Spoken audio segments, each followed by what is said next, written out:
Hello बच्चों, तो कैसे हैं आप लोग। आज हम सीखेंगे 8.2। मैंने 8.1 के लिए आपको इसके पहले की वीडियोस अपलोड कर चुका हूं, आप उसमें जाके देख सकते हैं। आज हम सीखेंगे सर 8.2।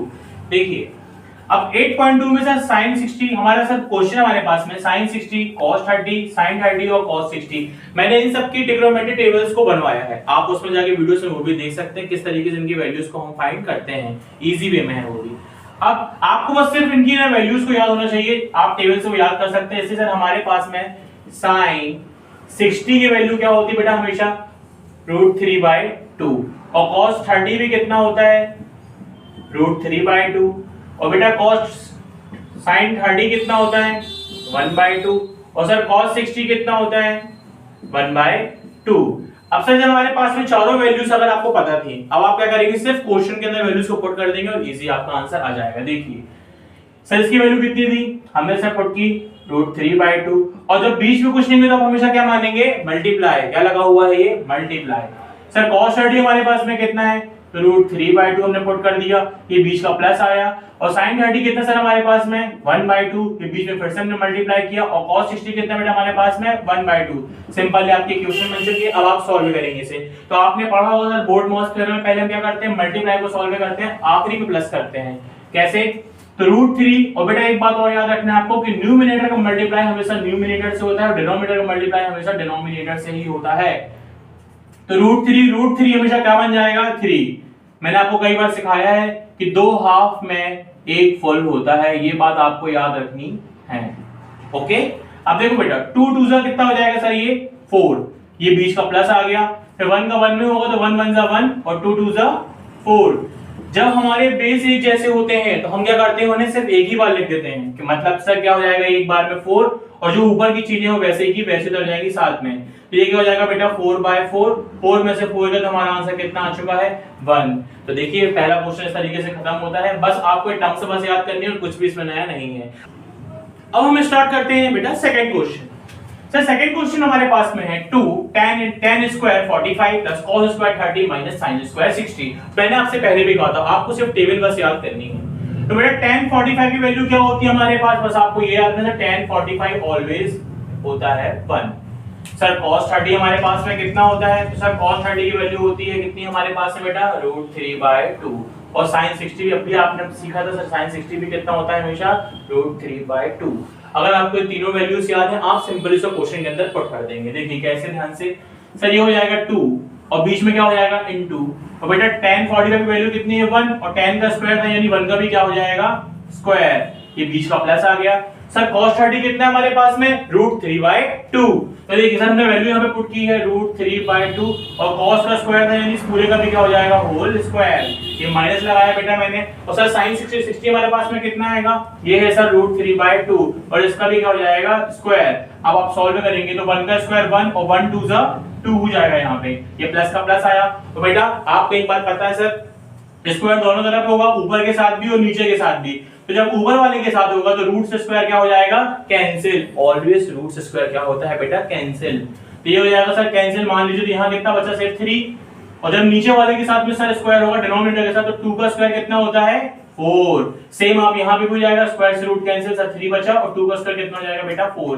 सर हमने देखा कि सर 3/4 एक बार प्लस में है एक बार माइनस में, तो आपस में टर्म्स क्या हो गई कैंसिल, आपका आंसर आ चुका है 2। अब जाते हैं बेटा हम नेक्स्ट क्वेश्चन की ओर। हेलो बच्चों, अब हम देखेंगे क्वेश्चन नंबर 3 को। सर क्वेश्चन नंबर 3 हमारे पास में cos 45 upon sec 30 plus cosec 30। आपको सिर्फ और सिर्फ वैल्यूज पता होने चाहिए, जैसे कि सर cos 45 की होती है 1/√2, sec 30 की होती है 2/√3 और cosec 30 की होती है वैल्यू 2।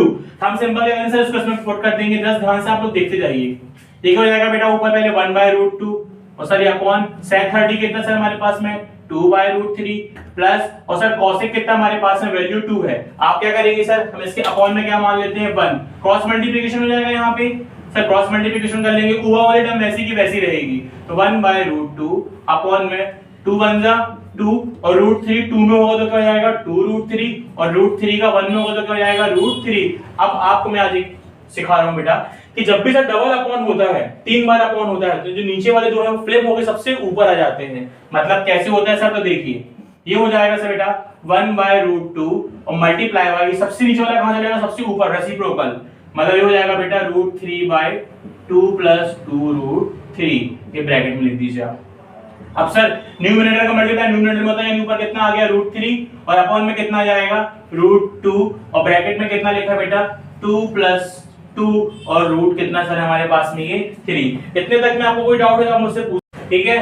अब हम क्या करेंगे बेटा डिनोमिनेटर में ना इसका मल्टीप्लाई सर इसके साथ भी कर देंगे और इसके साथ भी कर देंगे, तो ये हो जाएगा √3 डिवाइड बाय √2 का 2 में हो जाएगा तो 2√2 आ जाएगा और √3 का सिर्फ रूट में होगा तो 2 × 3 = 2 = 6 हो जाएगा। अब सर हमारे पास में हमने देखा था बेस में से दोनों जगह पे 2 है तो 2 क्या कर लेंगे हम सर कॉमन निकाल लेंगे, तो नीचे कितना जाएगा हमारे पास में √3, 2 कॉमन आएगा अंदर कितना बचेगा √2 + √6।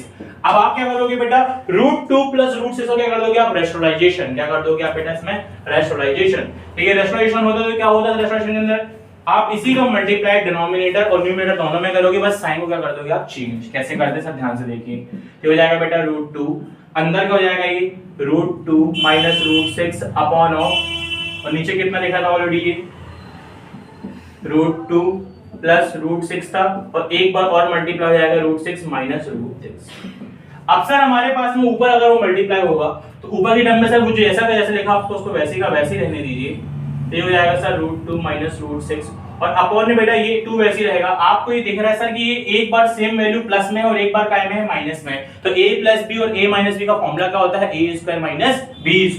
तो बेटा a कितना सर हमारे पास में √2 का स्क्वायर और b कितना है √6 का स्क्वायर, तो स्क्वायर से रूट हमेशा क्या हो जाते हैं कैंसिल, तो √3 और ये कितना जाएगा सर हमारे पास में ऊपर √2 - √6 अपॉन में क्या हो जाएगा बेटा 2 और यहाँ कितना बन जाएगा सर ये 2 - 6। अब सर ये और सॉल्व होगा √3 तो ऊपर कितना जाएगा √2 - √6 है अपॉन में क्या जाएगा सर ये 2 और यहाँ कितना बचेगा -4। अब देखिए सर ये -4 है, मैं इसको थोड़ा सा यहाँ सॉल्व कर देता हूँ।